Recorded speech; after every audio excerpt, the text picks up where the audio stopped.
مستعجله ومفيش وقت وعايزه تعملي النهارده غدا سهل وسريع جدا وكمان يكون حلو قوي، هنعمل النهارده مكرونه وايت صوص بمكونات متوفره كلها في البيت، بديله كريمه الطهي هنعملها بيها، بجد طعمها رهيب، حرفيا رهيبه جدا. يلا نبتدي، بسم الله الرحمن الرحيم. نبتدي كلامنا بالصلاه على النبي، اللهم صل وسلم وبارك عليك يا رسول الله. اول حاجه هنحط 3 معالق زيت زيتون، مش متوفر عندك زيت زيتون حطي سمنه عادي، حطي زيت، اي حاجه متوفره عندك. معانا بقى ايه؟ فروق صدور فراخ او قطع فراخ، اي نوع فراخ عندك يتعمل. يعني انا عامه لما بجيب البانيه ممكن اشيل قطعتين كده او قطعه، بيبقى عندي مكونات متوفره ممكن اكمل بيها اكله تانية بعد كده. هنتبلها مكانها في الطاسه زي ما هي، عليها رشه ملح ورشه فلفل ورشه بابريكا. تمام كده، اول ما تاخد مني لون اروح جايه على طول قلبها على الاتجاه التاني، وهي مكانها كلها الاكله كلها في الطاسه. نروح جايين على طول ايه قلبنا على الاتجاه التاني، وهنتبلها برده بنفس المكونات بالظبط، رشه ملح ورشه فلفل اسمر ورشه بابريكا. نخلي بالنا بس ان هي ما تتحرقش مننا، نقلبها من الاتجاه ده للاتجاه دوت لحد ما تستوى معانا الفراخ. بس كده هي تستوى معانا وهنطلعها بقى. شايفين الجمال بتاعها ولونها؟ بجد طعمها رهيب جدا، هي لوحدها كده تحفه، ممكن تحط عليها كاتشب ومايونيز تاكليها كده لوحدها.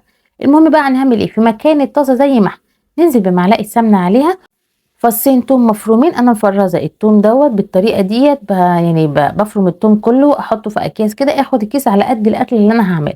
المهم كان عندي مشروم، ده اختياري مش اجباري، كان موجود عندي في الفريزر مشرومتين، رحت جايه مقطعاهم وحطيتهم معاها، بجد بتدي هو بيدي طعم حلو، فيه كتير جدا ما بيحبوش بس هو اختياري.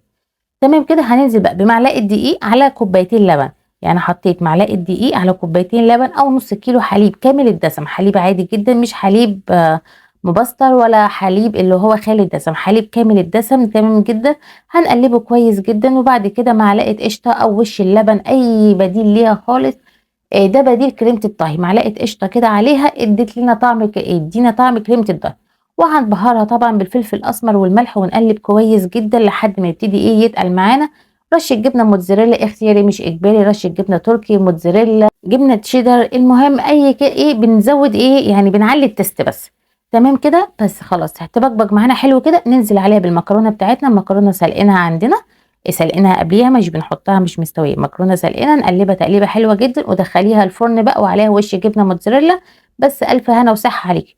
إيه لو مش عايزينها هي دوبك جميله جدا كده، تاكليها وتحطي عليها قطع الفراخ بتاعتك، يعني مش لازم تدخليها الفرن. عايزه يعني تعلي التست يعني، إيه حطي لها رشه جبنه ودخليها الفرن. مش عايزه، هي بجد طعمها كده رهيب.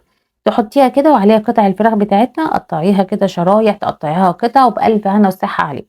بس شايفين جمالها؟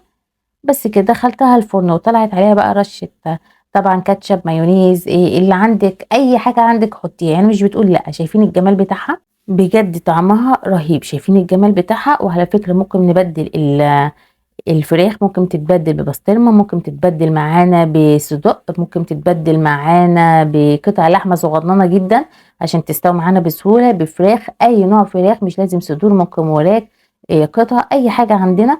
بس كده قطعي الفراخ بتاعتك قطع صغيره، ومع المكرونه بقى معاها وبطاطس محمره، والف هنا وصحه عليكم. بجد طعمها رهيب جدا، وفكره سهله جدا وموفره واقتصاديه. يعني انا عامه يعني لما بيكون عندي حاجه ممكن بشيل قطعه قطعة من الفراخ، صباعين صدوق، حتة من البسطرمة. بعد كده ما بحب اعمل اكلة تانية بيبقى عندي حاجات تانية متوفرة في البيت. لو عجبكم الفيديو والطريقة يا ريت تدعمونا بالاشتراك في القناة واللايك والشير، وهستنى ايه رأيكم في الكومنتس، تقولي ايه رأيكم في الوصفة بتاعتي. شايفين الجمال بتاعها؟